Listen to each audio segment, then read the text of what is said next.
Rob with AlienRider. We're going to do another quick little video and show you how to connect a Android mobile device to the AlienRider M2 Pro.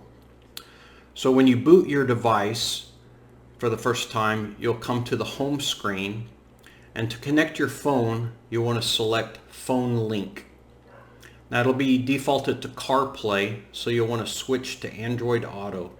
Select Android Auto and choose Confirm. And then you'll be in the Android Auto setup.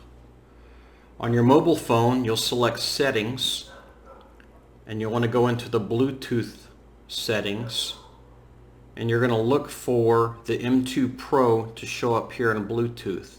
So here it is. We'll select it, and it's going to begin pairing. Click Pair. And now you have active pairing.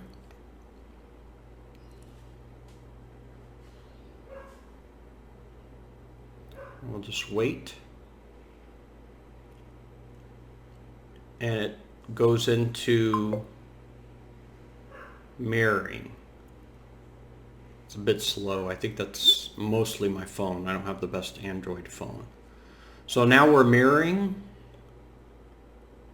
We can go to the menu and you see it's mirrored and you have your apps available.